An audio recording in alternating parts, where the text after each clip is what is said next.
because she had heart eyes on it. So I was like, I ain't never seen someone excited to get arrested. Mm-hmm. Are you ready to kick it off, Pat? Yes, sir. Right. Hey, what up, guys? I'm Tahir Moore. And I'm Patrick Cloud. And this is another episode of Damn Internet, You Scary. Hey, what's been going on, man? What's this week's news in the quarantine, in the Tahir quarantine? Man, I've been chilling, bro. The new show has kept me busy, zooming with the homies, and we go Monday through Thursday, so it's been fun, bro. Actually, yesterday, I'm gonna be honest with you, yesterday was the first day I went back to the studio and I filmed. We had to do more episodes of Working Is Hard, so nice. We had to change the set a little bit, push the seats away, pull the cameras back a little bit, so we still are maintaining the social distancing. Yeah. It was like, I think it was me, Maya, guest, and cameraman, and sound. So it was only 6 of us there, so we were under the 10 people maximum. Mm-hmm. Yeah, we got it in, got it out. 4 episodes knocked out real quick. Got some ass done. It's been good, bro. You got 4 episodes? Yeah, I knocked 4 more episodes out yesterday. Nice. Who's the guest? We got Brandon Lewis, we got Keisha E, we got Precious, and Kenan Baker. Okay. Oh, okay. I've been seeing comments saying get Precious on there for sure. Oh yeah. Good time though, man. That's what's up. How about you? What you been working on? I feel like definitely Twitch. More stuff with Twitch. I just started a food podcast with my cousin Fred called Caught Snacking. Yeah. So that one's gonna be like, I think we're gonna drop the first one on Friday. But other than that, man, drinking too much, eating too much. I've had to cut back on the drinking. I've literally just been trying to do more water because I was buying bottles of Tullamore Dew. Like I got 4 bottles. Like I buy them like wine, so I buy them by the 6. Oh shit! And people were like, "Party?" I'm like, "Nope, just me." Just Zoom. it makes going live so much, because if you aren't going live for like an hour and a half, 2 hours, sipping something is dope. It makes it like a little event. But it definitely helps it. So yeah, man, it's been cool though, man. It's starting to set in. That, I mean, it was already selling in, but even more so now. Like this could go another 2-3 months, realistically. And it just is what it is, man. So you got to make the best out of it. That's why Zooming with the homies is so well received, because ain't nobody going nowhere, ain't nobody doing nothing. And like when the world opens back up, the show probably won't keep going unless I like film it and then put it up. But like I won't be able to do it live because everybody ain't gonna be at home at the same time. Right. I forgot about that. Yeah. So this is good for that right now. So keep it going as long as I can. You know what I'm saying? Especially y'all comics. I feel like y'all be out 7 to 1 a.m. every single night. Mm-hmm. And I miss it. Do you? I know you. I mean, it's crazy, like seeing like hardcore stand-up comics tweet about like, man, when this comes back, when shit opens up again, I'm running the light. I'm gonna be on stage. Like it's crazy, like seeing how much it's like a part of y'all too. Yeah, man, it is like, and it's a muscle. Like I think the biggest fear is people fearing that they won't be as sharp as they were when all of this ended and when it started, because like comedy is a muscle, man. So you got to constantly work in it. If you're not on that stage, you better at least be on somebody's podcast every week, working that muscle out. So, from this and working with Kev and doing videos every day, and then the other stuff I got going on, I'm at least trying to stay sharp and stay, fit in the gym, the comedy arena. So when it does open back up, it won't be too much of a lack. So this stuff does help, like Zoom and lives and all that stuff. Oh, yeah. It keeps you quick on your toes, man. You reading something, you be like, oh, that shit crazy. And make a video about making videos every day. That shit works. That shit is always helpful. So, yeah, right. All of that helps. Right. Damn. That's crazy. I feel like things aren't as bad as they're making it seem. Like, I don't know if they're going to do the full 3 months, because like right after they said that, other cities started opening back up immediately. So, man, did you see that picture about Ohio? Is that the one with the? No, it was like bars in Ohio opened back up. Bars, bro. Shit was packed, bro. I was like, oh, y'all wilding. People don't care for sure. Yeah. There's a video going viral about this this beach. I don't know where it was at, but it's like they were partying with like Jeeps and stuff like that. And they were just like, I don't care about social distancing. I want to party. And then they interviewed the police, and they're just like, yeah, we can't really enforce it. There's just way too many people here. Like, there's no way we can enforce it. And I was like, what? That makes no sense. And not only that, though, like, you seen the video, it came out, I want to say a couple of days ago, of like the cops arresting like some black people in the neighborhood because they weren't social distancing and all that. And I was like, well, maybe the video old, but some of the cops had on face masks, not all of them. Some of the cops had on face masks. I was like, oh, nope. This is current. But Damn. Then, like 2 weeks ago, you saw the cops handed out water and face masks in New York to all the people that were sitting at that park. Did you see that? Walking around, handing out water and handing out face masks. Nobody was getting arrested. Nobody was getting pressured. And it's just like, wow, bro. You said that they were arresting black people at a party for not social distancing? No, it wasn't a party. They were just out. They were like at a park. Like this dude was at a fountain. One dude was at a fountain. And I don't know what was going on, but yeah, man, I just was like, damn. Jesus Christ. Yeah. That's fucked up. I mean, it sucks because it's like, I ain't even surprised at this stuff anymore. And that's the scariest part. Like, I saw this video of some dude today getting tased. I watched a couple seconds and I just kept scrolling. It's just like, it sucks that it's gotten to that level where I'm just like kind of numb to it. Mm-hmm. It's an everyday thing. You see this stuff, bro. It'd be crazy as hell, boy. You know what's wild? Out of nowhere, like completely nowhere, Sean King reached out to me. Sean King, the activist. Really? Yeah. He just was like, I'm gonna read you. He hit me up on Instagram. Sean King. He hit me up and he was like, S-H or S-E? Sean King is S-H. No, hold on. Let me be sure. It's crazy. I see it all the time, but I can't tell you right out the gate what it was. Sean Kingston? No, Sean King, the activist. Like, he always rallying for, like, he was one of the big names that was rallying for the arrest of the two white men that gunned down Ahmaud. Oh, it's S-H-A-U-N. Mm-hmm. Okay, I've seen him before. Yeah. So he just reached out. He was like, hey, my friend, glad to connect. Hope you're well, rooting for you. Tough times, let's keep pushing for good. Sean. I was just like, at first I thought it was like spam, like, you know, so they got programs that just send out messages like on Facebook and Instagram to like all your followers and stuff like that. But then I went to his page. I was like, oh shit, he actually follows. He follows me, Tony, Kev, all of us. And so I was like, well, thank you, bro. You've been an amazing beacon of light for our community. I appreciate you, champion, and your bravery and voice for all of us. And so, yeah, man, you just liked it, and I was like, cool, Sean King. He's watching. Yeah, I had no idea. He got 1.9 on the gram. That's pretty good for an activist. He's a famous ass activist. Oh, it was the most random thing because it was like, it was no context in anything. That's what I thought. That's why I thought it was like super random. But like, it was just him reaching out, and I was just like, oh, okay, hey man, well thank you, bro. Hella dope. Yeah, I gotta. Looks like I gotta talk to a couple of the people in the chat offline. They have some opinions about what? I don't know, but hey, if Sean King, if you're watching, shout out to you. I don't know who you are, but hey, thanks for the shout out. That's dope. Real quick, comments what they said. Yeah, what? I was looking in the comments for what they were saying. Yeah, there's a lot of opinions. A lot of opinions. Shout out to our patrons. Wow, I went for that twice and failed both times. Shout out to our patrons. We do this live for them a little bit earlier if you're watching this on Thursday, and they're in the chat. You guys can't see them, but shout out to our patrons and our patrons only. Real quick, we have. I mean, I feel like this quarantine is wild, but the shit on our timeline, like, we done found aliens during this quarantine, more murder hornets, but new diseases, all this wild stuff. And today's main story is really no different, because look at this. This is the name of the article.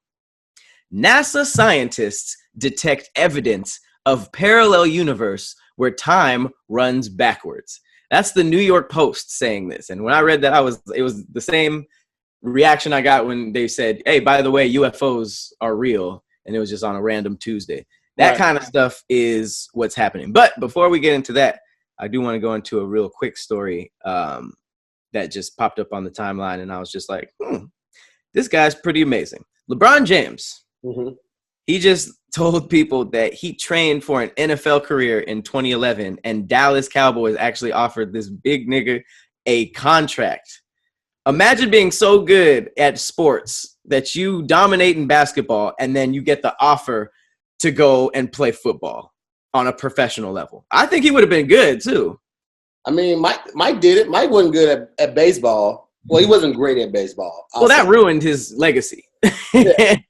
I mean, well, not the number 23, because when he came back, he was a different number. So from Mike, from the legacy of him wearing a 23, still spotless. Okay, so all right. We're not even gonna mention the baseball part. Let's just act like I didn't say that part right there. I mean, that's why I'm glad that LeBron didn't do it, because he could have sort of slipped up his NBA rep.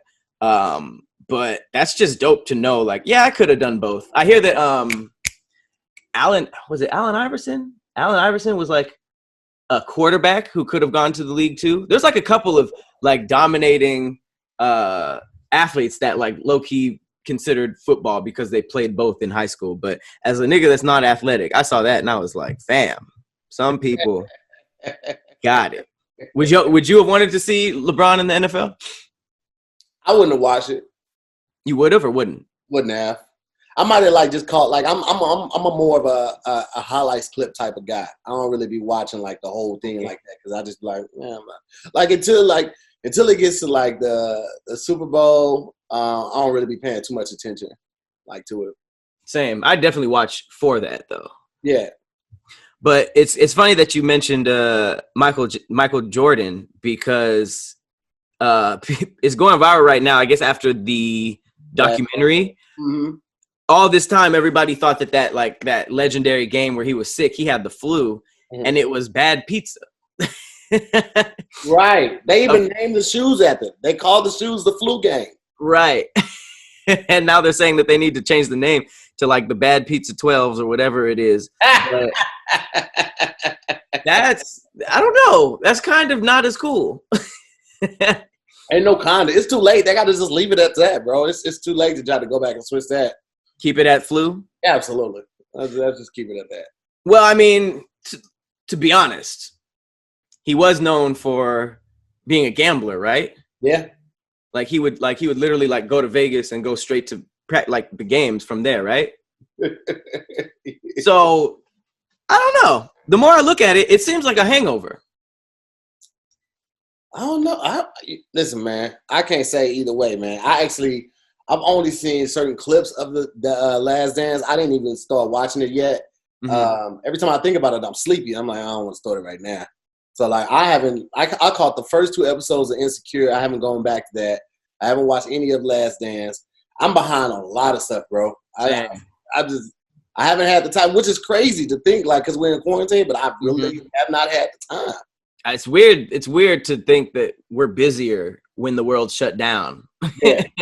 Really, for real, especially when it comes to filming, dude. We film through the week, and then I film every night, and then on Fridays I have to film the music show.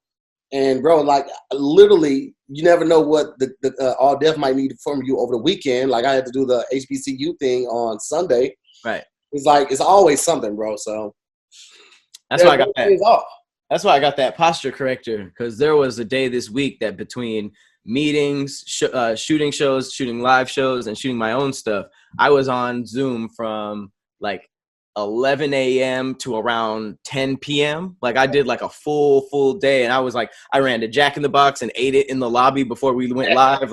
It was it was really insane, but it's fun though. I ain't gonna hold you. I went and got one. Did you get it? Where is it? Let me see this. Hold on, let me go grab it. Hey, whoever makes that, I know a lot of them are happening on Amazon, but hit me up because I'm out here selling them for you. The posture corrector. I actually, shit, I'll get mine too. Mine's in arm's reach. Wow. Yeah, if y'all are content creators or just, you know, be doing meetings online, I'm not getting paid for this, but just because we like helping, get you a little posture corrector, you know, get you to Hold on. and it feels like you're taking your bra off at the end of the day. That's what I assume that feels like. Protect your back. That's hilarious. I'm gonna come out with a posture corrector called Protect Your Spine. I let Farron use it yesterday, and she's looking for it right now because I had to order her one, but I got the extra straps because you know what it comes with the extender, so you can put the extender on it. So you see that, but I'm waiting for her to find it. But is that because the original one can't wrap all the way around your body? You had to get like extra strips. It came with it. So shut your mouth. I thought they like sent you like the. Why don't you shut up? The love handle edition. I don't know what the brand is. I think if you just go to Amazon, they're all different. Yeah. Yeah, man, protect your alignment more than anything. We'll put the link in what is it? The Patreon or the Discord.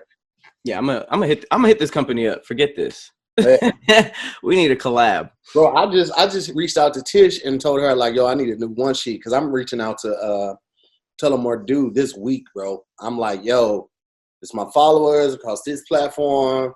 I built the YouTube page up. I'm telling them everything, all the brands we work with right now on DIYS, and working is hard. Here it is right here. Hey, oh, you got the one with the American flag. Yeah, I guess it just came like that. I didn't. Does it say Trump? No, it says Truio. Oh, I was like, damn, that's a weird thing to put your political agenda on. What if we found out right now I was a hardcore Trump? Like I pulled the table back and you saw a Confederate flag, saw tons of MAGA hats. I would just have questions. I don't think that would change much. I would just be like, why didn't I see this coming? Yeah. Why have I seen little to no evidence of this? But I mean, that's low-key a bar, though, because alcohol companies are skyrocketing through this quarantine. So I'm pretty sure a little sponsorship, you're like, man, I'm on Zoom all day drinking. All day. No shit. Yeah, man, I like when I tell you I got bottles, bro, like, hold on, bro. It's not even a thing, bro. Like I'm not even like kidding, bro. Like this is a custom one right here. It's got my name on it. What? You know what I'm saying? Got the custom joint. I got that like 2 years ago. Send them this clip right now. And then, bro, I keep them on deck, bro. Like, woo. That's 4 right there. And you can knock a bottle out by yourself? Well, I'm not gonna promote alcoholism, but I can. You know what I'm saying? Like. It has been done, you know what I'm saying? Over it. Woo! I keep one in the car too, because you never know what party might kick off at. And by party, I mean me drinking. You got a glass near you? I do. Yeah, let's take some shots, bro. Damn internet, you scary. Let's do it. I got a little bit. On me. Patrons, you guys join in on this. I get it. To keeping your head up above the water during this quarantine. I got a little. This ain't good. This is Hornitos.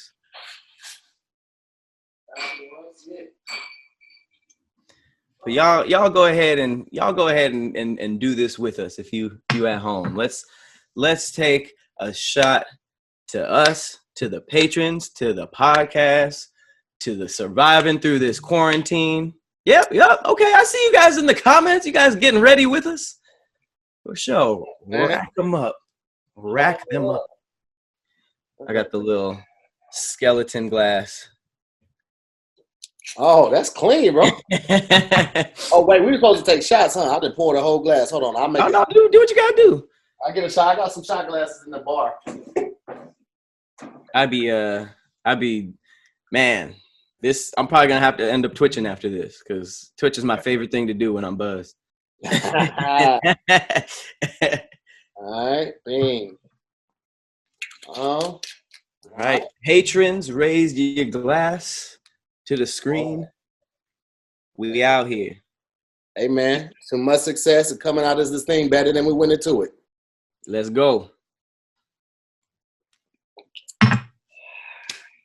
Some hair on your chest.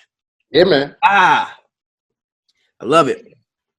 Today just got more interesting out of nowhere, just like that. That I don't know why it just put me in a better mood. I was already in a good mood, but I was kind of tired because we were supposed to shoot this like 30 minutes ago. For people that don't, we were supposed to start like 30 minutes ago at 4. And Pat was like, "Yo, can we push it to 4:30?" And I was like, yeah, sure." Man, I took me a quick little power nap, a 20-minute power nap. It was just what I needed, cuz. There you go. There you go. Silver lining. Yeah, man. Real quick, I would like to shout out. Oh, wait a second before you do that, because I want to put my sweater on. I don't want to be out here looking crazy when we do that. You do look like you have a little 6-shooter attached to that shit. I gotta get it right. Hold on. I think I might have put it on inside out. And then you gotta accessorize. You gotta get used to this thing because it is not like the most comfortable when you first put it on. It does what it's supposed to do. Well, that's the thing. It shows. This thing showed me that slouching is comfortable, but it's horrible.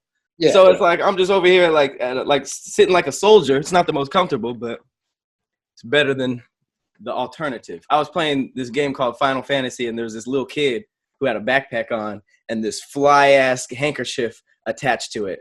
And I was like, nigga, that's dumb. That's stupid. Ridiculous. And I just left the camera and I came back like this. I just copied that nigga shit.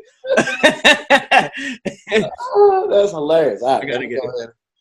Right to it and then get it going right after that. Boom. All right, now we're straight. Cool. So real quick, while we're in the selling mood, I wanted to give a huge shout out to Mint Mobile. All right. Yeah. This is a new wireless provider that's on the scene. If you're still using one of these big wireless providers this year, you should just, stop and ask yourself, like, what are you really paying for? It's between expensive retail stores, inflated prices, all those hidden fees. You know how when you look at your phone bill, I literally just had to call my my previous provider for one of the bills this year. And I asked them, I was like, is there another account on this? What are these other things? Like, am I in a family plan? Like, what are all these things? And those things can hit you like over the head when those bills come. So, it seems like a lot of times it seems like you're being taken advantage of because they know you'll pay. You won't just be like, all right, we'll take my phone away.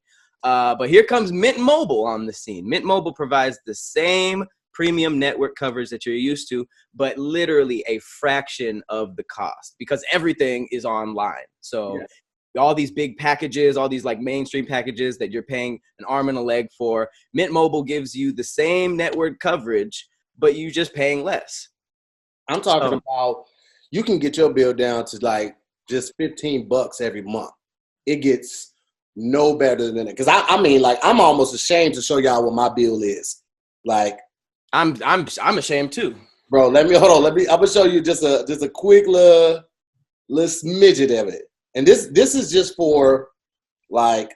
I'm nervous for 2 reasons. Because either it's more than mine, and I'm like, damn, Tahir, or it's less, and I'm like, well, I'm being robbed. Bro, this is for 3 lines. Okay, so let me show you what it is. I don't know if y'all can see that, but wait for it. $396.52. Ooh. That's 3 lines.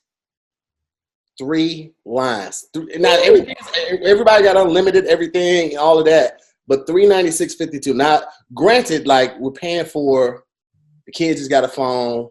I think my phone's paid off. And Farron's paying for our phone, so we're paying for maybe 2, maybe 3 phones. I don't know, but $396. So when Mint hit us up, they was like, yo, we need firsthand experience. And I was like, yeah, I don't care. Let me try it. Because if it's fire, I'm gonna be with it. So I was like, I tried it. First of all, service is good. I didn't have any drop calls, and I didn't have any lagging or anything like that. I also got some internet data And I was like, yo, I was actually really impressed. Because a lot of times you get these companies that pop up, you hadn't heard much about them, and you don't know what you're doing. But I can say Mint is the real deal. First off, they sent me a nice little box of some swag. Can I tell you, I use this mug every day. This is my coffee and tea mug every day, bro. Like, it don't even got nothing to do with service. They just good at making cups too. I love it. Everything else was extra, but I was like, I love mugs. You know me, I love hot beverages. So everything came together, man. They send you everything. You get the SIM card right here. You plug it into your phone. They give you a step-by-step process of how to do it. It's super easy. All you got to do is just follow instructions and the packaging and everything. It's super easy to do, activate. I'm a fan of Mint Mobile, man. Like, I don't know if you could tell, but like, I'm a real fan. Chill the fox out, man. This is one of the few endorsements that we get that I also tell people off the show also, because it's like, it takes something like we got all the swag. It takes something like this to really realize, like, what was I paying for? Because as somebody who used to be sitting at $140 a month by myself, nothing, just $140 a month.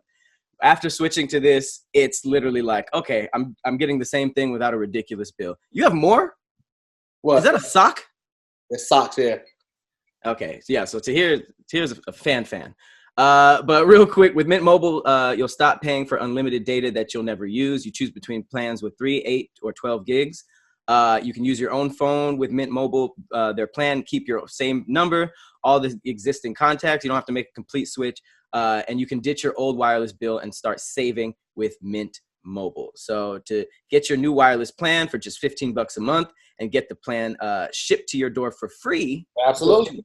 Go to mintmobile.com and then /DIYS. One more time, that's mintmobile.com /DIYS, and cut your wireless bill to $15 a month. That's crazy. I'm done paying the big bucks. Yeah, man, me too. Bills are enough. Is that another one?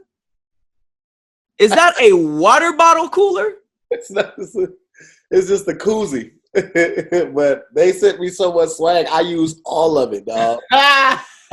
Shout out to Mint for having the unnecessary part of the swag. They're like, yeah, we're a phone company, but here's some socks.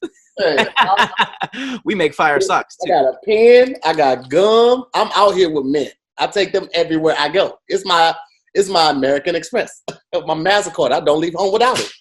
Oof. Yeah, people are dropping their what they pay in the comments, and it's all ridiculous. You guys are right. What you're paying is ridiculous. So we'll go ahead and make that switch. Mm-hmm. If you do so, please. All right. I got Beauty talking about I'm a damn groupie. You damn right. I am a groupie and a fan of somebody that's gonna save me damn near $360 a month. Yes, I'm a fan. That's what you should be a groupie for. Absolutely. You're not gonna shame me into saving money. I absolutely will do it. Groupie for sales, for sure. I'm with that. I gotta talk about this story. Everybody's sending it to me. I was like, okay, this is damn internet you scary gold. All right, so this ain't just some hack in the middle of the desert or Antarctica with a little thing. This is NASA, okay? Mm-hmm. NASA scientists detect evidence of a parallel universe that's going backwards compared to ours. So, this is New York Post. They said in a scenario straight out of the Twilight Zone, a group of NASA scientists were working on an experiment in Antarctica, and they detected evidence of a parallel universe. Now, if you've watched the show, you know that Antarctica is crawling with all types of wild stuff. We don't know what most of the stuff is going on in there. For some reason, the Nazis went there, and they had something that was super top secret going on over there. And it's the only place in the entire globe that all nations have decided that it doesn't belong to anybody. Now, if you know anything about politics and human beings, owning stuff, big part of that. So what the heck is in Antarctica that makes it so that the most greedy people of the planet, the rulers, they say that this is off limits, nobody can own this. So we have a bunch of NASA scientists. I read an article that said that they basically send these balloons filled with antennas across, and they sort of try to pick up these signals. They did it 2 times, nothing really happened besides these weird noises. And then the 3rd time they said, well, maybe there's something behind these random noises that we're writing off. Let's investigate them. So that 3rd one, they found a signal that was not coming from outer space, which they were looking for. They were looking for signals from space. It was actually coming out of the ground. It was coming upwards. And so, yeah, according to New York Post, it says the experts used a giant balloon to carry NASA's Antarctic Impulsive Transient Antenna, or ANITA, high above the Antarctica, where the frigid, dry air provided a perfect environment with little to no radio noise to distort its finding. A constant wind of high energy particles constantly arrives on Earth from outer space. So that's what they were looking for. Low energy subatomic neutrinos, which this at this point I don't even know what that is, with a mass close to 0 can pass completely through Earth, but higher energy objects are stopped by the solid matter of our planet. So basically, they found this signal that was coming up from the ground, and people don't even really have a hypothesis about it. But the weird thing is that the main thing that they think that's going on is that this signal represents a parallel universe that's completely it's like the upside down world. It's like us, but everything is flipped. The easiest way I've seen this described was Benjamin Button. You said what? Benjamin Button. Pretty much. It says when they examined the signal, it seemed to be the signature of a high energy particle. It's not what they were looking for, but it was coming from bearing from below as opposed to the sky. And all suggestions were rooted out in known physics because they didn't know how to account for this signal. What's left is shocking in the implications because it says that explaining this signal requires the existence of a topsy-turvy universe created in the same Big Bang as our world, and it exists in parallel with it. So the Big Bang made us and something else, and this signal is like the one thing that is connecting us to him that we found so far. Okay, and so wait. Where is this coming from? Is this on Earth or is this at another planet? This is Antarctica. Wait. So all that weird stuff that was already going on with Antarctica, right? Right. They were basically sending out these balloons looking for signals because it's so dry and vast there that it can pick up these signals with no radio interference. There's nothing there, right? So they were looking for a signal from space, and the only thing they got were these random noises, right? So they wrote them off. The 3rd time they did it, they were like, maybe there's something in these noises, so they specifically analyzed those. And these were like years apart too. So they found a high energy particle, and that they basically, NASA said, explaining the signal requires the existence of a topsy-turvy universe created the same time that we were in the Big Bang. And it existed this whole time in parallel, but in this mirror world, positive is negative, left is right, and time runs backwards. And it is literally it says, NASA even said, this is the most mind-melting idea to have ever emerged from the Antarctic ice. Well, I think it's clear to everybody what's going on. There's obviously a portal to our mirror opposite world in Antarctica. That sentence whooped your ass. Man, I was walking through them words like, shut the fuck up, man. that Twitter clip of that nigga getting jumped like, bite back, nigga, bite back. That's what we just saw. I gotta try it again. Okay. Go one more time.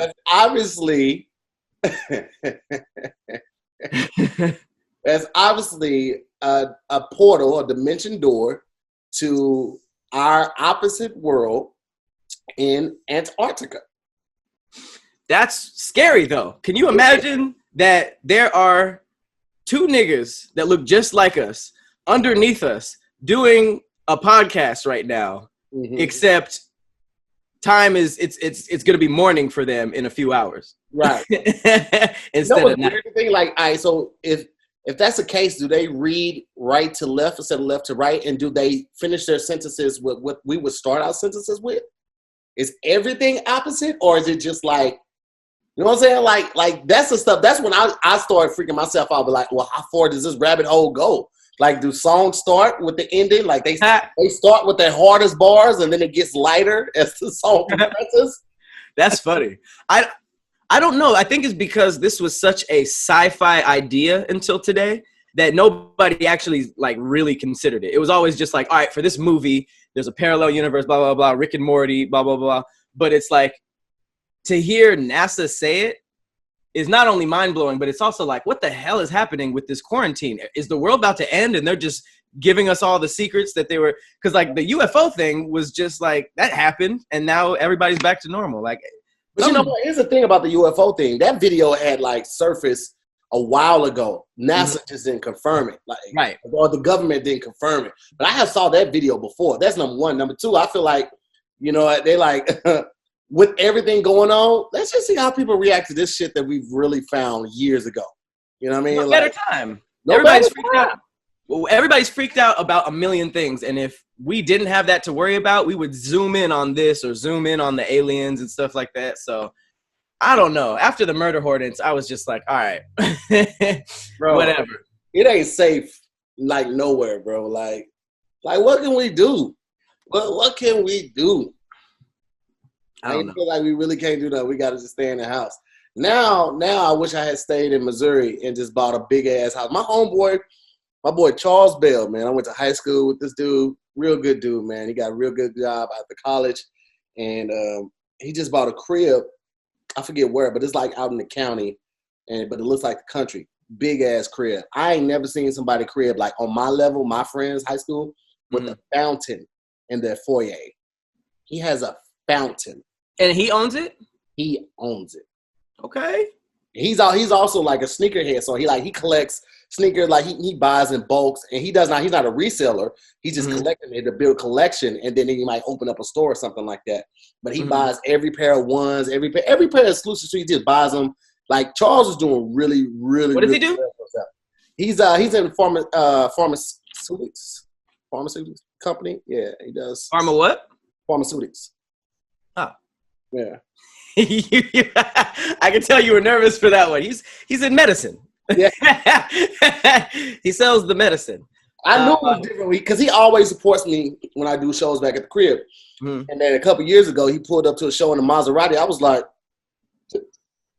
"This you?" He was like, "It's one of them. One of them, nigga." Shout out to Charles. Love to see it. He out here banking off of that COVID. He got the COVID white Maybach. Man, it's clean. It's all black with the red inside. You got the red guts on it. Yeah, just posted a picture. And that's my dog too, bro. Like he's a solid. Like some people, like you get out of high school, you lose contact. Yeah. But he's always been a solid bro, man, and always that's fire. That's super fire. Yeah, this is him right here in a Mozzie. Oh, he looked newly rich. Yeah, he got his girls in the back seat. Okay, put the little babies in the Maybach. And he be making babies in the bucket seat. He be making videos of his daughters helping him unbox the shoes that he gets. Like my boy guy, he got the shoes on deck, bro. Like anything you need. The J's. Yeah, J's, the ones, Fear Gods, Yeezys. He collects them all, bro. I never had the ankles for Jordans, and I just bashed the brand because I don't look good in them, and I'm just like, yeah, Jordans. People who buy Jordans, but it's really just because I'm hating because I don't got the legs or the ankles for it. What do you mean you don't have the ankles for it? Like even in high tops? I don't know. It's like when I put them on and I wear jeans or shorts, it just looks dumb. It looks real dumb. I don't have the ankles. What's crazy is that I'm so used to you wearing joggers or sweats. Like we've talked about this. Anytime you wear jeans, we be like, "Where you going? What the fuck is happening? What happened? Somebody stole all your joggers? Where you going?" We've been at events, and Pat, like it was an after 5 event or something that Pat had to dress up for, and Pat wore jeans, and I was just taken so aback.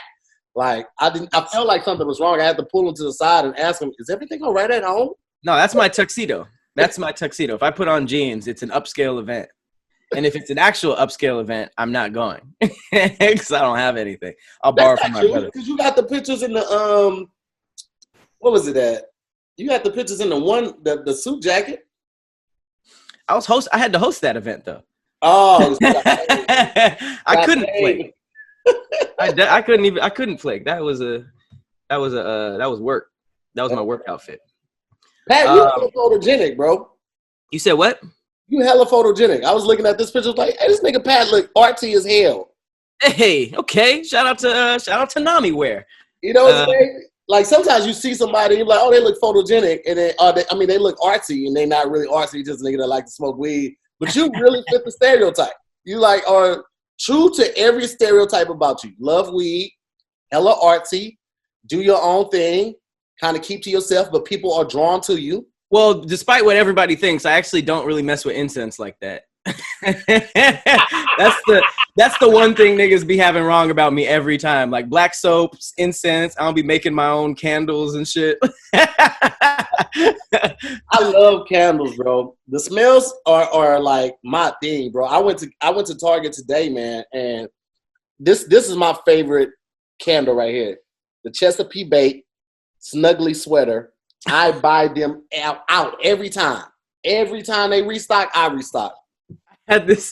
I'm obsessed with candles too. It's so funny. I had this really bad joke that I did on stage, and it was about how I am jealous of homosexuals in some certain aspects because I feel like I live the life of a gay man that's not into penis because they have all the dope shit, man. I love candles. I love apricot scrubs. I be having soaps in my showers that are like hella frilly and girly. I don't be having like the Axe and Body and Old Spice.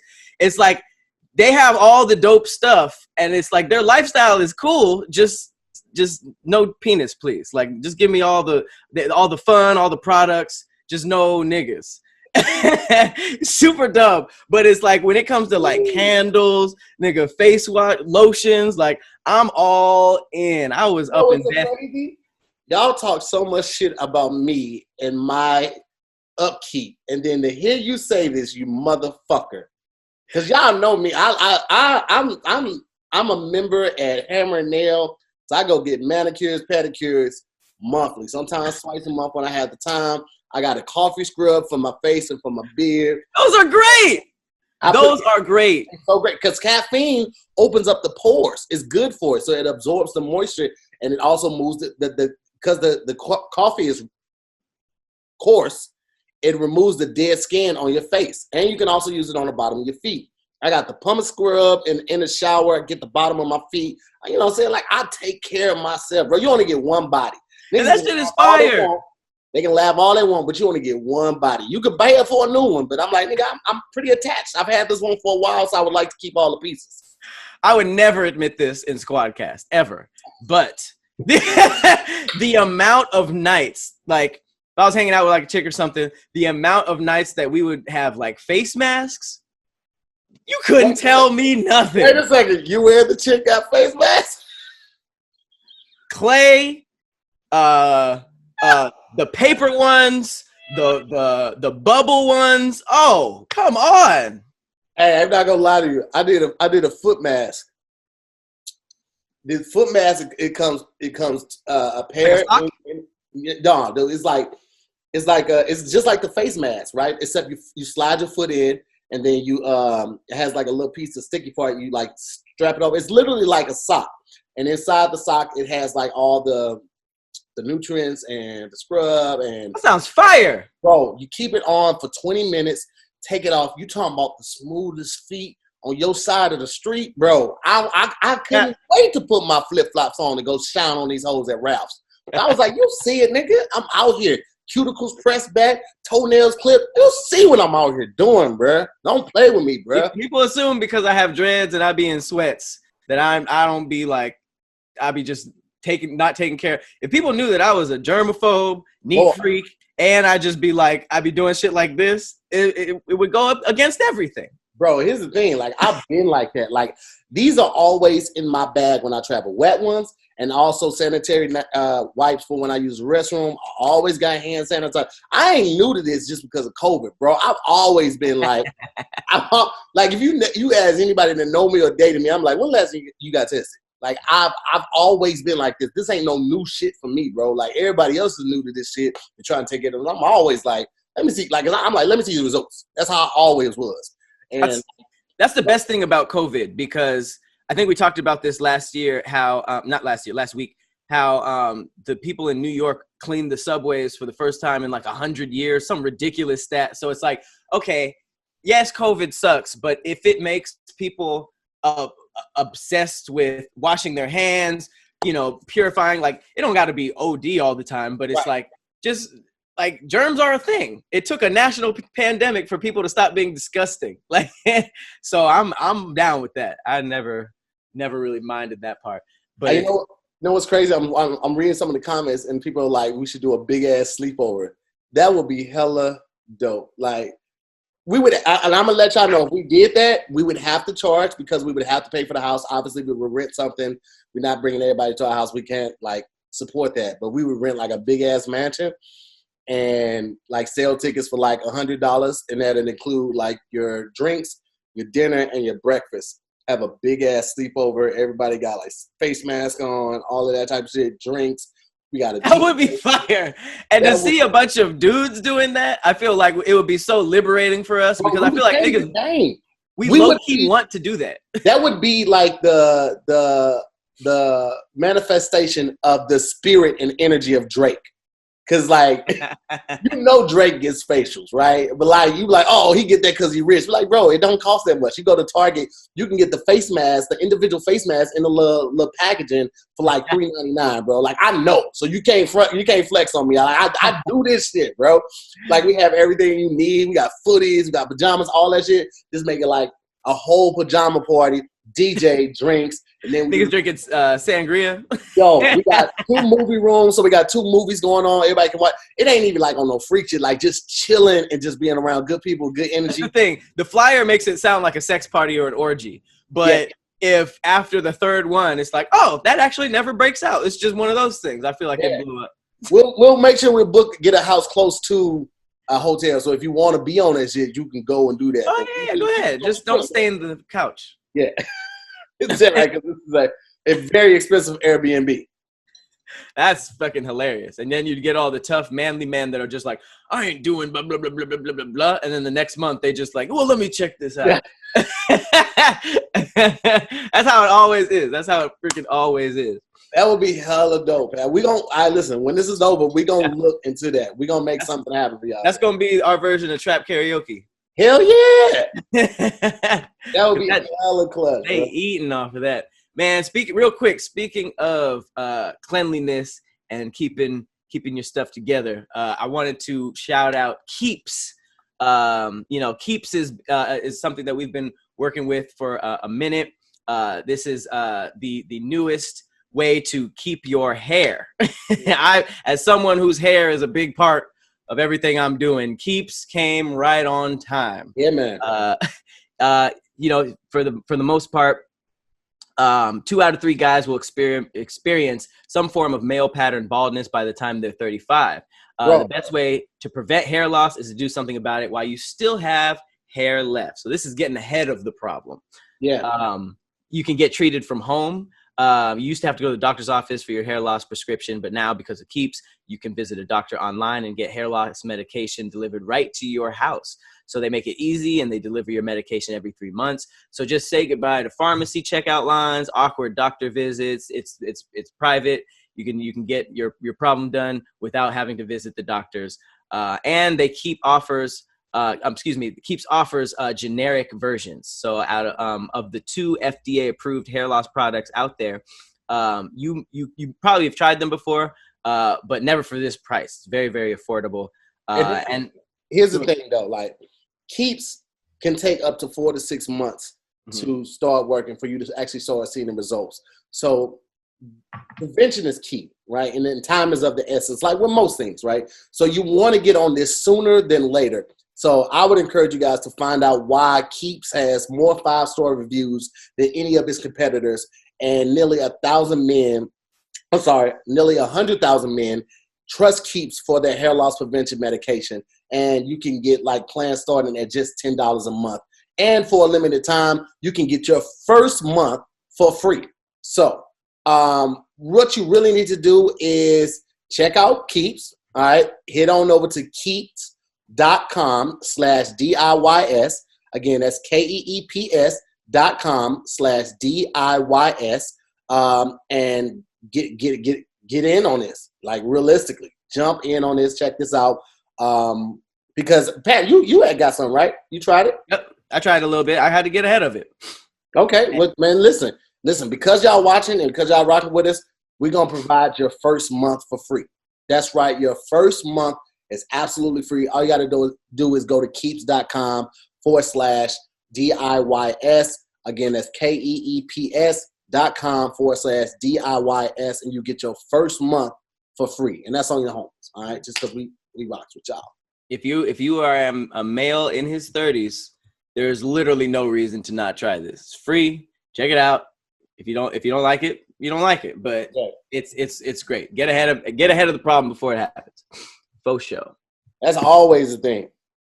Just like getting tested. Get tested. Get ahead of the problem. Full circle. So real quick, I wanted to go into this young man who just recently got out of prison. This internet phenomenon that we know as 6ix9ine. Have you been following the post jail antics? No, I have not. I have not. And I mean, like, I wasn't a fan before, so I'm trying to like check him out now because he's out of jail to see what he's talking about, who he's talking about. I really don't care. Like, there's a pandemic going on. Like, he made his decisions. He's cool with it. And it seems like his fans are cool with it, too, because they still supporting him. I did realize, I heard on the music show we do, I saw that he had the most views on a live ever on YouTube and on Instagram. 2 million. Yeah, so I'm like, hey, man, if you're able to still rock how you rock, more power to you. It don't take no money out of my pocket, and I'm not putting none in yours. So it don't bother me either way. But you don't even have the inclination, whether you like him or not, just to see what he's gonna do next, because he's an expert at that. He is an expert at attention. You know what? I think a lot of the attention around him is the hype that's around him. I think a lot of people, I'm gonna be honest with you, a lot of people are following him and watching him because they're waiting for him to fail. I'm gonna be 100%. Yeah. A lot of people just want to see how bad this crash and burn is going to be.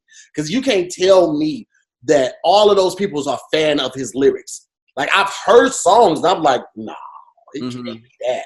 And one thing that life has taught me is that we love drama. People love drama. And we love when people are super up and super down.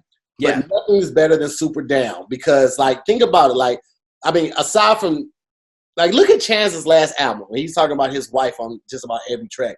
Everybody's like, nigga, we get it, you happy. Right. But when he was talking about drugs and acid rap, acid rap, and all, he was like, oh, we love this. We love this. Give us more of this. And Chance was like, hey, man, I'm finally happy now. I found the woman of my dreams. I got a baby. It's like, shut up. That's the most irresponsible thing about us as consumers, though. Like, we want the art, even if it means the artist has to suffer for it. Like, I can't tell you how many times I heard, like, man, I hope so-and-so breaks their heart so they can give us a good album, or I hope so-and-so cheats on this person so they can give us that fire content. And it's just like, that's a person. Bro, they said that about Adele until it happened. And then Adele she lost a lot of weight. And you can't tell me all of that was just like her working out, bro. I'm telling you, she was with dude for a minute. Some of that is depressed weight loss.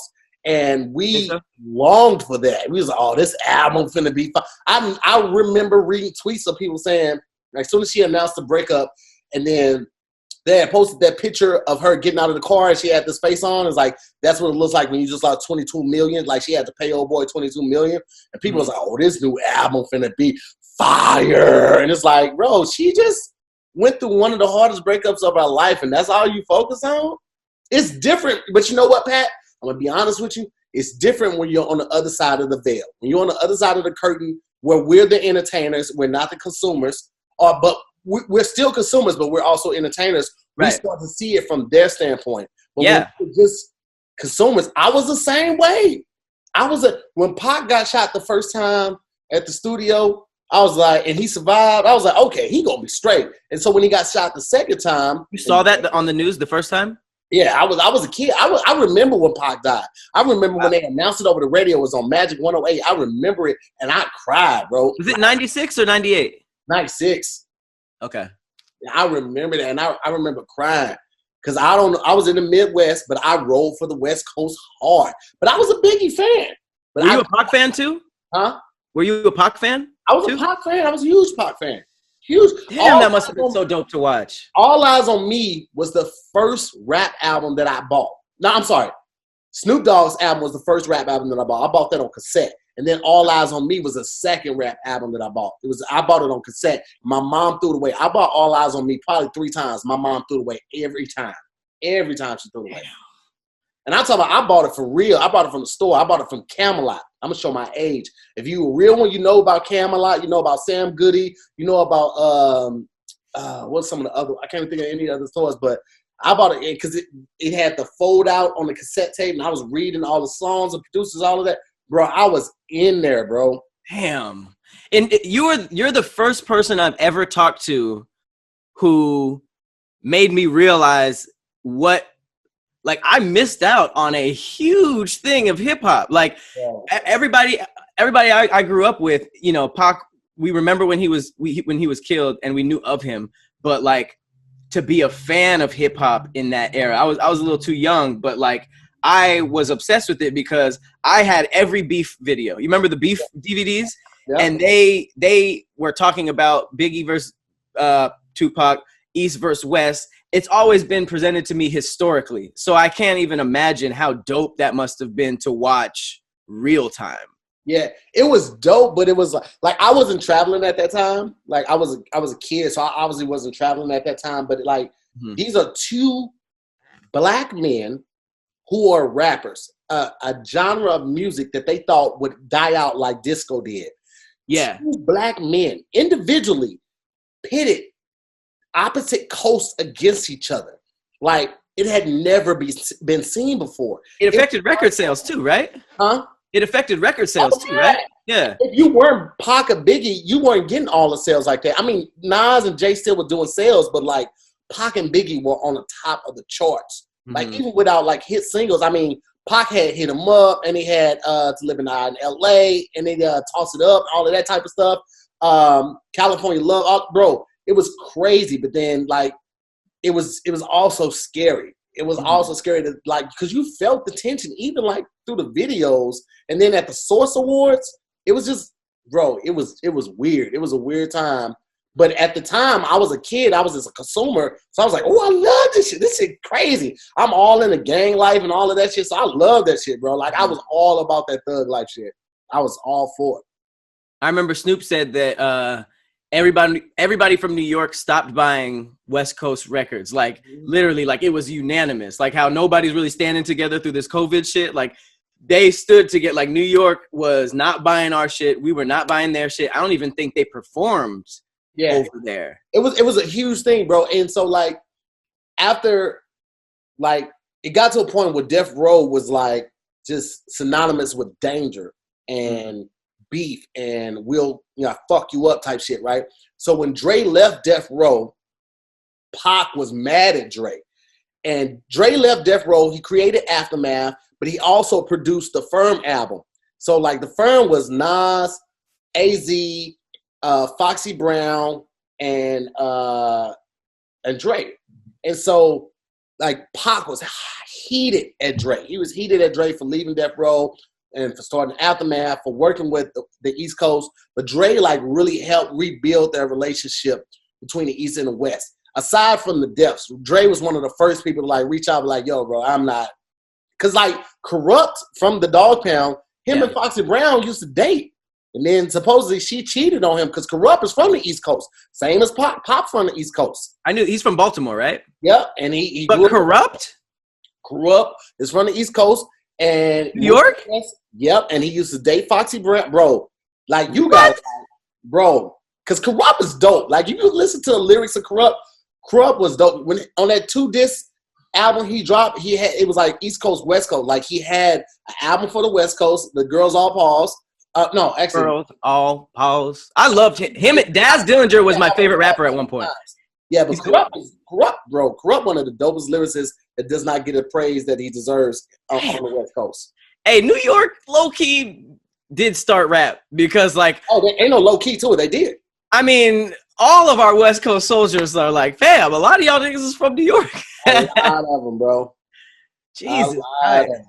Let me get this fact straight, John, because I know people like there will be people in the comments like that ain't true. He did this. He did this.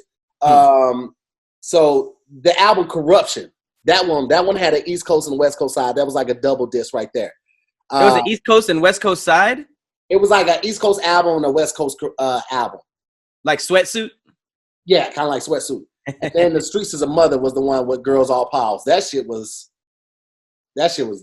love that song. Daz Dillinger was the most random rapper to be my favorite at one point in time. Daz knew how to ride the beat for sure. Oh yeah. Real quick though. Long Beach. He's a Snoop's cousin. You're not gonna like this. I feel like a lot of people who are traditional hip hop, which I am also, I wholeheartedly believe that this Tekashi shit that's happening right now is just as big in hip hop as what we were just talking about in the 90s. Let me explain. The whole East Coast versus West Coast thing put hip hop in it shifted the direction of hip hop, okay? Now, while that may have been more substance and like more for real niggas and stuff like that, this Tekashi shit is low-key just as big. Now you have to think, this is a little Mexican dude who was not about that life at all. He got an entire culture to believe he was about this life, which a lot of rappers do. You know, this is not the first rapper to fake his way into this life. Took over the entire game. Like, he wasn't just like a regular artist before or after jail. He was on top both times. Took over the entire game. Had a huge criminal lawsuit that involved racketeering, all this wild shit, and snitched on his whole gang. Now, in our culture, that's it for you. You know what I mean? Like, snitching is the bottom of the bottom, right? He was a rapper who talked about killing people, robbing people, wasn't about that life. Told to the police, got out early because of this. Not only did he survive in jail, he came back to a culture that should have shunned him immediately and broke all records. Now, I'm not championing for him. Right. I'm just watching, right? So just to let you know, he came on and blew out the previous records. Tory Lanez versus all that stuff was very minuscule compared to his numbers, right? His video goes crazy. I think it's like 180 million now or something like that. His music video goes crazy. IG Live, all his announcements break records, right?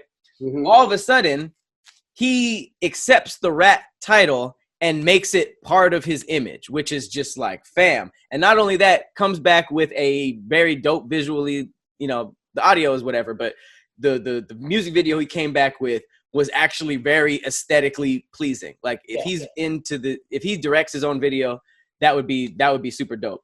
But then on top of that, he goes on to say, by the way, before they told me every other rapper who also snitched to the police. You know, that's like a tactic. Like, you know, they're just like, you know, I know how you feel about this, but here's everybody else who's ever snitched. He gave them paperwork and threatened to expose them. So now we have a snitch who not only left the game number one, got the snitch title, came back number one, probably even bigger now, and flipped the whole snitch narrative on our culture, and is expose other heroes who also snitch and did not do it as tactfully as him. On top of that, now he's going at old heads. I don't agree with this part, but he's beefing with Snoop. He's beefing with Ice-T. He does not care. And then the cherry on the top, I don't know if you got this, and I can share the video. Now he's going at Billboard. He's literally snitching on everybody. He basically had his song do so well that he had some type of weird interaction with Billboard and basically accused them of still accepting payola. He basically exposed the fact that Billboard is they're rigged. So people are paying for those top slots. I guess Ariana Grande and Justin Bieber had a collab that was number one. And he basically showed all these numbers saying that they excluded some streams, blah, blah, blah, blah, blah, blah. And basically said that, like, he also said that 6 credit cards were used to pay for the number one spot, like, in terms of, like, buying albums. So now we have Justin Bieber, Ariana Grande, Scooter, that industry dude, and Billboard themselves all released statements trying to explain themselves. So apparently it was something with like global streams and domestic streams, and a lot of Tekashi stuff was global. But the wave he's making in hip hop right now, I have to watch, because it's not like, you know, when French Montana was beefing with people and we were just like, okay, and we kept scrolling. Like, nobody cared whatsoever.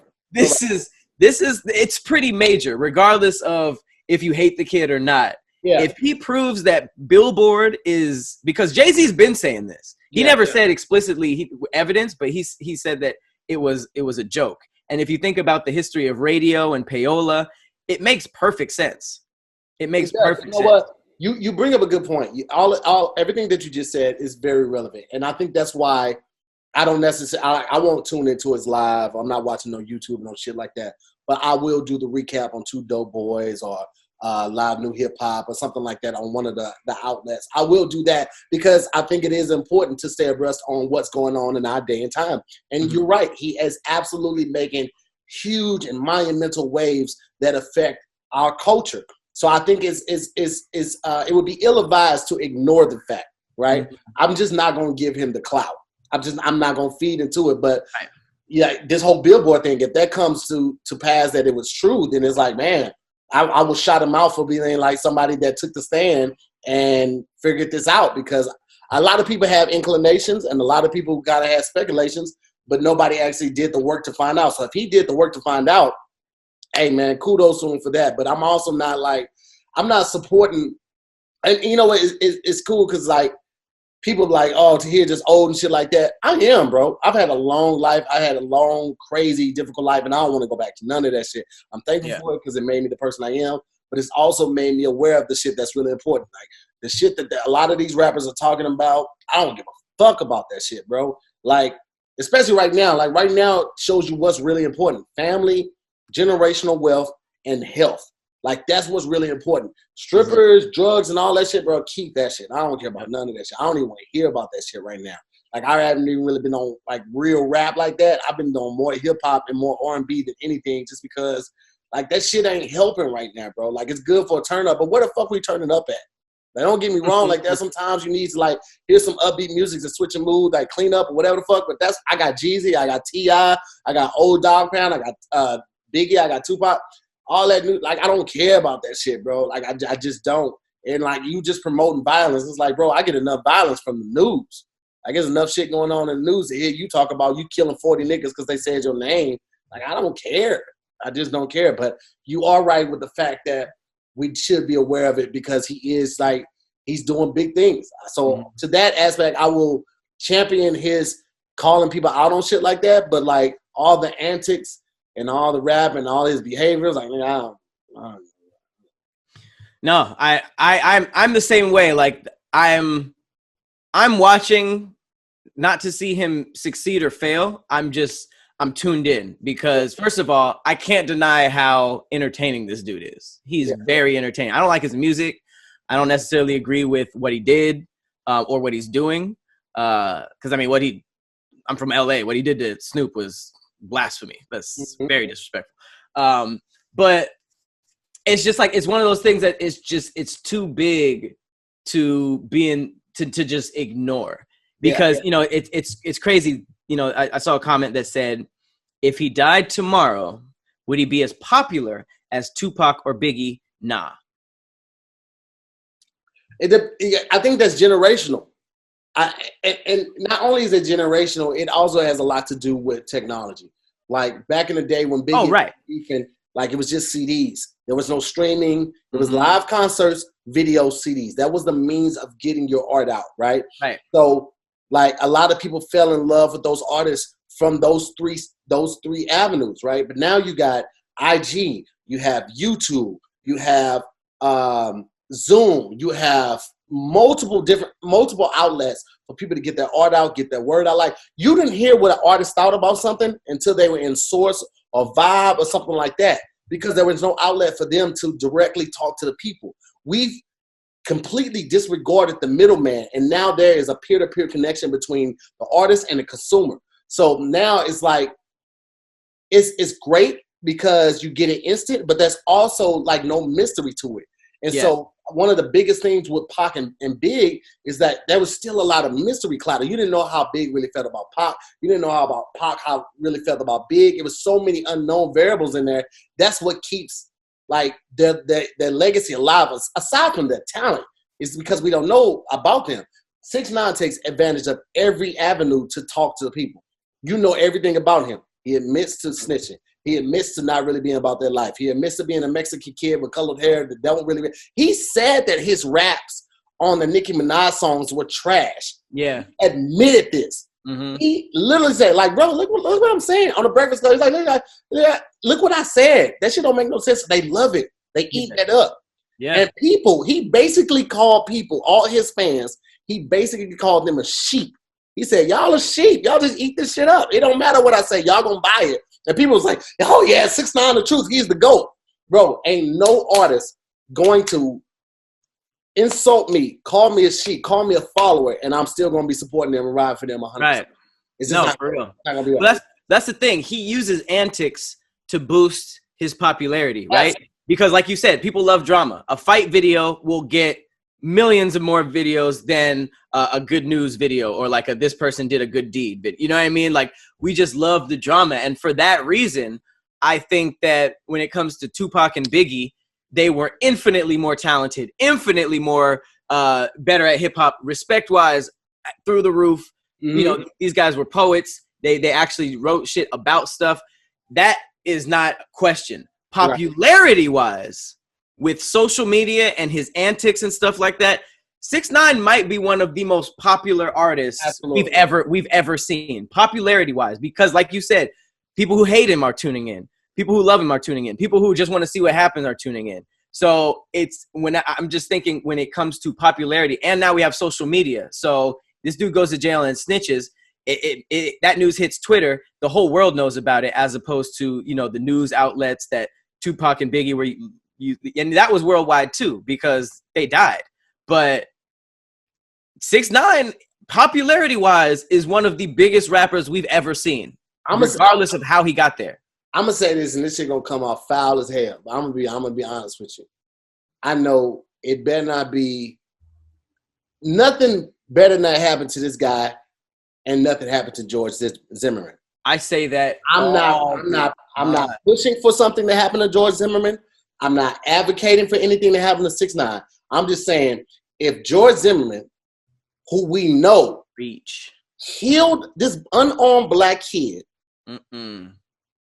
admitted to it, and was walking around Florida, he's signing packs of Skittles, signing Arizona teas, still going and if nothing happened to George Zimmerman, Florida, and something happens to 6ix9ine, yo, we fucked. We're fucked, bro. And it's no better way to put that, because it's like, where y'all priorities at, bro? Y'all gonna kill somebody who basically tried to preserve his freedom by snitching so he could live, right? True, he put other people in prison, but they still alive in prison. They not killed over a pack of Skittles and an iced tea. And y'all let this man just walk amongst the streets. Now here's the thing. I'm not saying George Zimmerman is walking around freely and just living the best life. I read this article on in GQ about George Zimmerman and his family and how they had to move around frequently. This is a couple years ago. They move around and they always have like a bag of money and a bag of guns, and they refer to the bag of guns as "get the baby." So like when they had to move and they had to move fast, it's like somebody grab the baby. And like that's the code for get the guns and stuff like that. Like he's been on the run. I will say that weirdly makes me feel better. Yeah, he's on the run. He can't give it. But then you hear stories about like him signing Skittles and signing Arizona teas and shit and chilling in restaurants and causing ruckuses and record miles. You just be like, bro, like what's really going on? And I'm not by any means am I saying that we should, am I advocating that we should go out and sort of witch hunt and find George Zimmerman and do any shit to it. But it's just like, yo, we got to be priorities, bro. Like if y'all ain't gonna touch this dude who took a black life from us, then don't touch this dude. He did what he did. He served some time. The people who he did that shit with, they should have known he wasn't built for that type of shit. They made the mistake of inviting somebody that's not from the streets, that's not really about their life, into their environment. They embraced him. They protected him. They accepted him as one of their own, and he wasn't that. So when he got in the hot seat, he did what somebody that's not from their hood would do. He told, accept that shit, move on. No disrespect to the families that have lost loved ones that have gone to jail because of what he told, but it is what it is. If y'all not gonna do nothing to George Zimmerman, let that man live his life. Let him live his life, because y'all ain't done shit else. Like that's just real. The fact that gangs were invented to protect communities. If it got to a point where, like you said, street cred and this whole snitch thing is more important on the list than somebody that would kill a black dude, a black kid, just to do it and then flaunt about it afterwards. Like you're right, shit backwards. We in that upside down parallel universe I was talking about. If that's the case, I'm just gonna say this, man. I hope that 6ix9ine is protecting himself. I hope that he comes to the realization that it's bigger than him. He got his loved ones that he has to think about. He has a girl. He has a kid. I just feel like that Tekashi, what he's got going on right now, he just needs to be more aware of what's really important in his life, his family, his mental health, all of that. And I really think he should try to seek some help. Speaking of help, I think that if you are feeling like something is interfering with your happiness or preventing you from achieving your goals, I really feel like you should check out BetterHelp. You can start communicating with a therapist in under 24 hours. And it's not a crisis line. It's not a self-help line. It is a professional counseling with a professional counseling with someone with their own license, professional therapist. Mm-hmm. I'm in therapy. I literally go to therapy, but I have a therapy session every Thursday morning at 8:00, okay? Good. I know exactly how impactful it is to have somebody that is completely unbiased to talk to about the things you're thinking about, things that you're fearful of, the things that you struggle with, all of that type of stuff, man, because it just feels better. And a lot of times we think that therapy is, we're going to go to this person and they're going to tell us what to do and how to do it. That's not it. Therapy is not that at all, man. I had the misconception. I had the ignorant thoughts of what that was, and it's not that at all. A therapist is somebody that helps you talk through your problems. They will ask probing questions like, well, why did you think that was a good idea? Well, how did that make you feel after you did it? That type of stuff.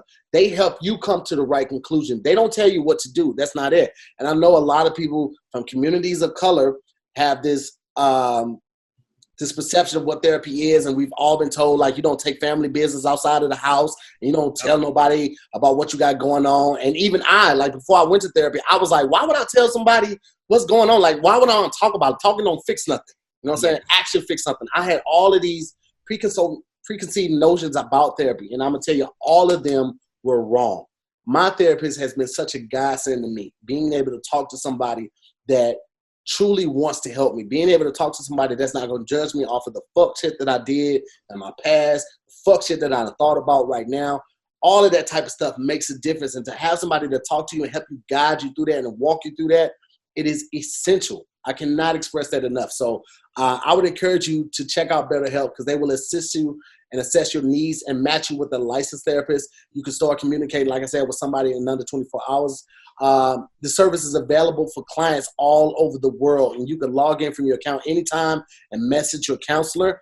You'll get a thoughtful and timely response, and you can schedule your meetings weekly. Like, I will tell you to try this right now immediately. And BetterHelp is committed to facilitating the group therapeutic matches so that it is to make it easy and free to change counselors. I want to speak it on really quick because I've been through 3 therapists. And the first two did nothing for me. And it's no slight to them. It's just sometimes you don't gel with people. You don't mess with them the way you want. And to have a company say that, hey man, you could change as much as you need to till you find the right person, and it's completely free. It's so refreshing, because now that I'm with the therapist that I'm with right now, I couldn't be more excited. She listens. She, responds. I don't feel like I'm just a number or just a patient. I feel like I'm a person with her. And that's important, to have that type of rapport and that type of relationship with your therapist. So I'm all about it, man. BetterHelp wants you to start living a happier life today. Visit their website and read the testimonials that are posted daily. Daily testimonials. That is amazing. So visit betterhelp.com, enter the code, betterhelp.com/DIYS, that's BETTERHELP, and join over 800,000 people who are taking charge of their mental health, and check out the testimonials and get the professional experience help that you need to get to a better life. And right now, because you guys are listening, right now, you will get 10% off your first month. That's right, 10% off your first month if you check out betterhelp.com/DIYS, and man, really start living life. I'm a firm believer in, a lot of times in life, I was not living, I was just existing, because I had so much stuff going on. I had nobody to talk to about the stuff going on. Talk to somebody, man. Get back to living life the way that you really need to. I encourage it. Absolutely. Yeah, the amount of messages we're getting of people signing up for BetterHelp and changing their mind, like, please listen to us. And when we say, don't let it get too bad, you know what I mean? Like, we're in a quarantine right now. We're at home. A lot of people are alone with their own thoughts or whatever it is. It can be a very, very difficult time for people. I know, like, we're seeing crazy things on the news, crazy things in our own lives are happening. Please do not let the situation go too far. You know what I mean? Like, it can spiral out of control. Make sure you get these thoughts out, talk to somebody, get some help, and BetterHelp is the most convenient and easy way to do it. We've been promoting them for a minute. We're getting some messages of people who it's very life-changing. Making that decision is a huge moment in your life. So make sure you get on it and visit BetterHelp, because it's the easiest and smartest thing to do right now if you're going through something. And I'm gonna say this, and before we move on, we get a lot of offers for advertising, right? People hit us all the time, and don't get me wrong, it's good money, but like certain things I can't speak on. And I'm not gonna give it to y'all, because y'all really listen to us and you take the stuff that we say and you really act on it. And we appreciate that. And that's why we are committed to only promoting things that we really believe in. So when BetterHelp hit us up, I responded so fast, because I'm such an advocate for therapy and for having somebody to talk to, man. I am a huge advocate for that. So like, I cannot respond fast enough, and I really hope you guys take advantage of this 10% off right now. Cool. That's it. Peace. So drugs. Moving right along. Tahir, have you ever seen Breaking Bad? Of course, absolutely. Do you remember the season with Gus and the dude who was smuggling all the stuff in the chicken joint? Yes. That was phenomenal actor. Man, I don't sketch him right now, but phenomenal actor. That's the same guy in Mandalorian, right? Yes. Okay, for sure. So this is just get a refill of water. Just talk. I'll still be able to hear you. Okay. This actually happened in the UK. So 4 UK gang members were jailed for smuggling cocaine inside frozen chicken. So this, after smuggling hundreds of kilos of cocaine inside frozen chicken, 4 gang members in the UK have been jailed and sentenced to a combined total of 50 years in prison. Now, if you split that up in 4s, I don't know, that's what, like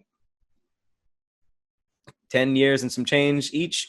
And this was in May 2019. The gang's ringleader, Thomas Lorden, very UK gang member name, 38. Did not know niggas that were 38 were in the smuggling business, but I guess the older the wiser. They created the company Independent Meat Ltd. as a front to illegally import the kilos, which they package inside the frozen poultry pieces. The bust came a month later after police and national crime agencies spotted Lordan's accomplices, Francis Sullivan and Emmanuel Jella, the most UK names ever, exchanging a duffel bag carrying 11 kilograms or about 24 pounds of cocaine. So low-key, they got away with the chicken stuff. The chicken stuff flew out under the radar, but it wasn't until the feds literally saw the pass-off of a duffel bag of 24 pounds of cocaine that they got caught. In August, the conspirator named Ali was also busted after transporting 121 pounds of cocaine on an industrial estate in Kent.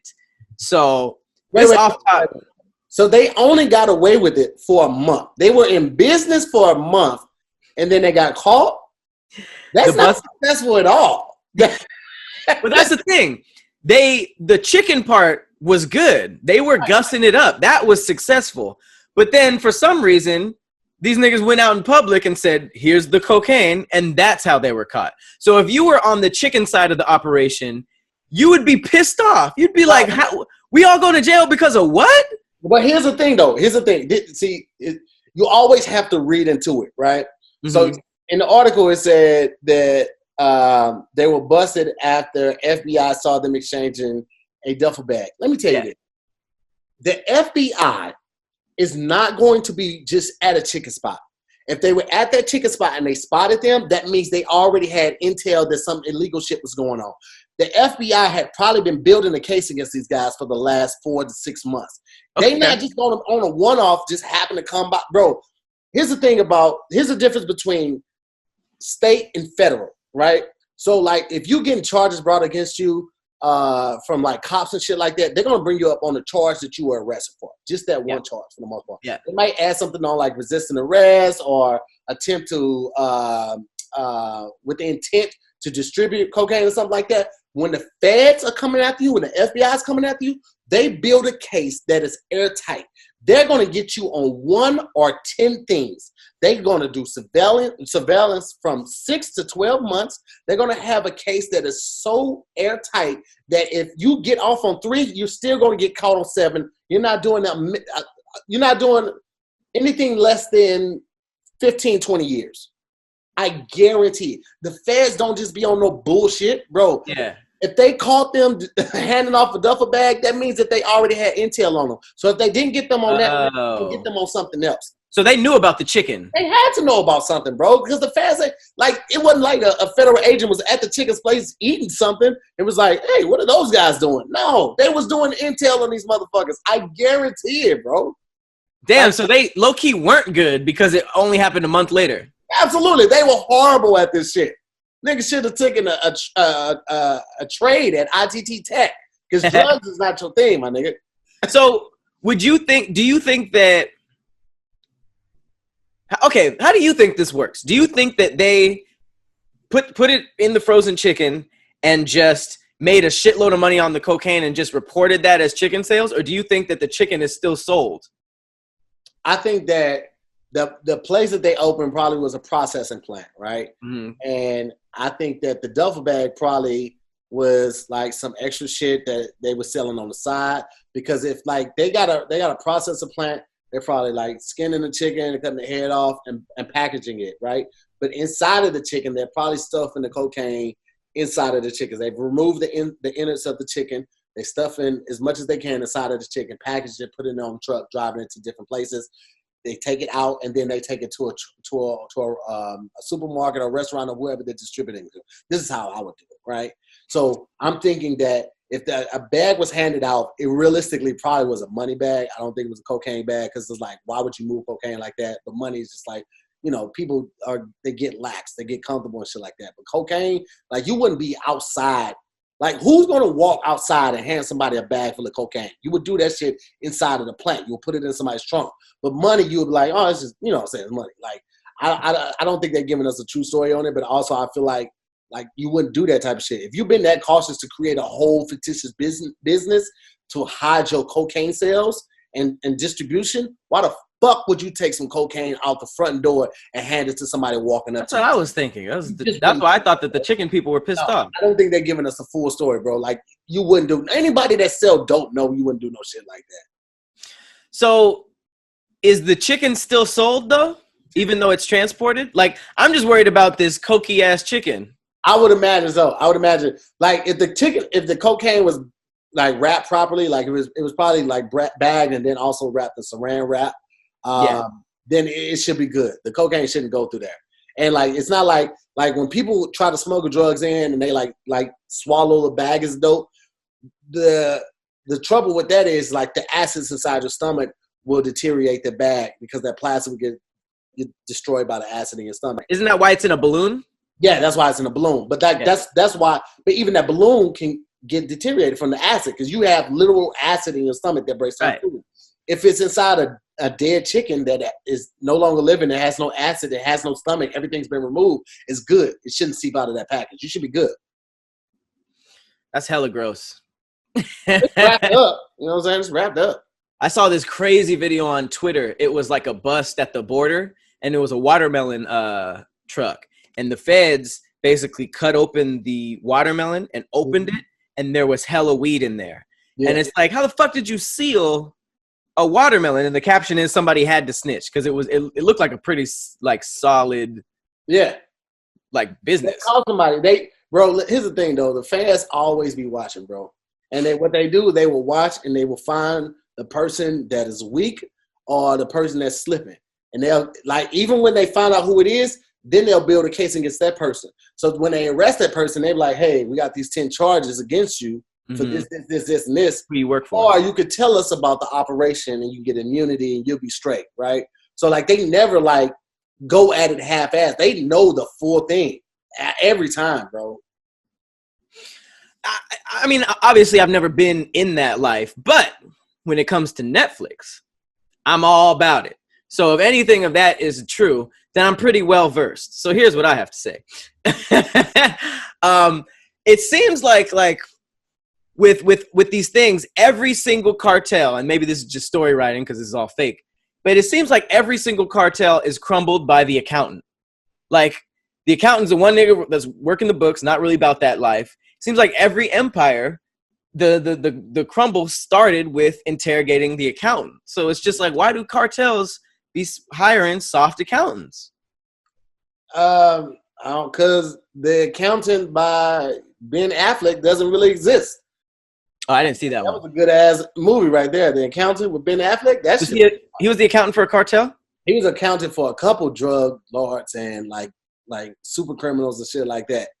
Like, he was just really good at numbers. He was on the spectrum, so he's good at numbers and balancing and shit like that. But he's also like trained at like be a fucking assassin. He was a drug dealer's dream. Oh, so he was an accountant that was also like with the shits. Yeah, he was hella with the shits. That's what I was thinking. Like, why is everybody keep these like super soft accountants that they be breaking the first day? Like, here's the thing. This is what you should do. Like, I've never understood drug dealers and people like build monopolies that fuck up this. Like, one of the greatest things I learned after I moved out to LA was about Arnold Schwarzenegger in his life. You read his biography, and he talks about how he built his team. He made his agent only be his agent. His agent only worked for him. Same with his accountant. Same with his lawyer. He was their only client, and he paid them good for it. So if I'm building a drug ring, right, I'm going to make sure that everybody that is in the place I handpicked, and I'm going to make sure they're qualified. So that if that means I got to send my little cousin that wants to sell dope to school so he can be an accountant, so he can be the cartel's accountant because I know he's family and I could trust him, then that's what I'm going to do. I'm not going to hire Joe Smo, just some person that came highly recommended that I don't know. Right. He has no loyalty to me. I would rather send a family member to learn how to do this shit to school and then have them do that role, right? Versus just picking up, like, they don't have no loyalty to you. Yeah. They don't have no loyalty. Look at Frank Lucas. Frank Lucas snitched on every drug dealer. I thought he just snitched on the cops, though. I thought he just snitched on the corrupt cops. Nah, Frank Lucas snitched on the drug dealers, too. Oh, why does he still get a pass? He don't, by a lot of people. Really? It seemed like there was a couple of mob bosses who snitched And for some reason, when they're brought up, people start defending them. Like, no, it was only police, or it was only this or that. And he get a pass probably because how much money they say Frank Lucas was making like $1 million a day. That's some baller ass shit, especially back then. You making $1 million a day, but bro, like it is what it is. Like I don't really feel sorry for anybody that gets caught up in that game because you know what you're getting into. But I also understand, like as somebody that's had uncles and shit that sell that dope, like the one thing that dope dealers have that a lot of entrepreneurs that move out here or entertainers that move out here don't have is they recognize, like, or they think they have the mindset, this is my only option. I'm gonna make this work by any means necessary. Right. And they go about it like that. They don't go about it half-ass like, yeah, I might start selling weed tomorrow. Nah, they go about it with the mindset like, I'm finna build this empire. I'm finna be the best at this shit. I'm finna be the king. Like everybody wants to be Scarface, even though Scarface never lived.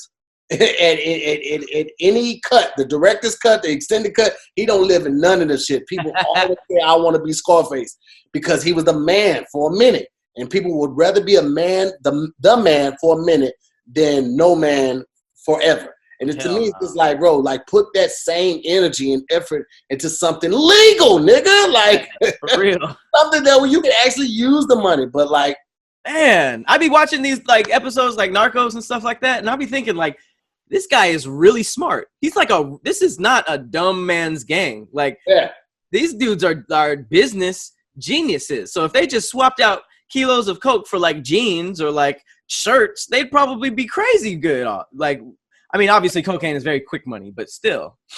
Let me tell you something, bro. If I was to ever sell dope and build a drug ring off of anything like that, first of all, nobody would know I was a leader. All right, I would be like 4th, 5th in command. Niggas would be giving me commands thinking that I'm just some runt, right? And I would be texting all the information or emailing all the information to whoever is my second or first in command and do it. Nobody would ever know my face, but I would still be in the mix to make sure niggas ain't fucking up.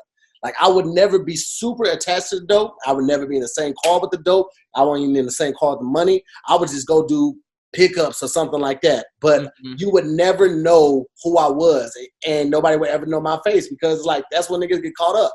Like I've never been one to like buy flashy cars and shit like that. Like the at the high school, I learned my lesson. Like if I ever came into a whole lot of money, you would know it. I mean, my close friends would because you would probably come over to the house and shit like that. Yeah. But a lot of people wouldn't know that shit, man. Like, that's what people get caught up in. Like people like, yo, would you rob a bank for $100 million? Like people like, yeah, those are the people don't think. Like, how you gonna wash that money? How you gonna clean that shit? Who you gonna take it to? Right? And you got a job as a fucking school teacher, and one day you just pull up with a Bugatti because you got $100 million or $70 million after they've been washed. Nigga, you don't think that's gonna draw some attention to you? Right.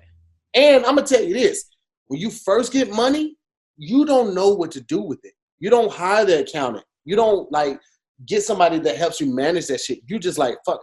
Bro, I think I said this before. My first 100,000, I blew through that shit.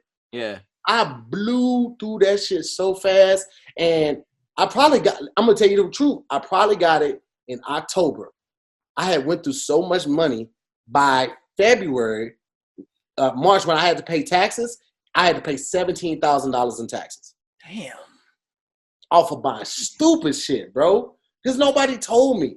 Like, they don't teach you that shit in high school and in college. Like, that's what they need to teach, like, money management and taxes and AP, all that shit. They need to teach. Don't spend a lot?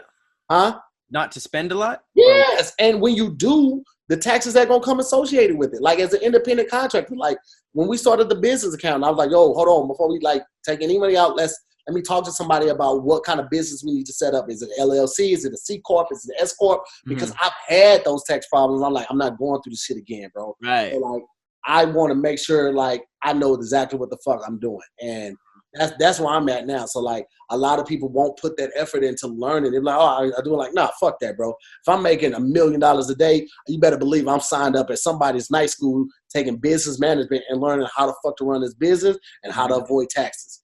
Think about that. Like, Al Capone, biggest gangster in the world, right? Motherfucker got caught by the Treasury. They couldn't get him on any of that shit. These niggas got him on the Treasury, bro. Frank Lucas wasn't – they didn't even know who Frank Lucas was until he showed up to that boxing game with all that ice and that drip, right? Bruh, keep a low profile, bro. No problem. You ain't gonna never see me in Gucci all over my chest, Louis Vuitton. You ain't gonna never see me in that shit. I'm not that dude, bro. I'm gonna be in some nice threads. You won't know how much it costs. I'm gonna smell fantastic, but you ain't gonna see me in no flashy shit. I don't need that, bro. If the business was going well and under the radar and we got caught because a nigga had a fur coat on, I would be so mad. Because that means that their business was on point. They were on point with everything but stuff. Yes. Bro, he brought brothers up there to have storefronts and businesses to watch the money.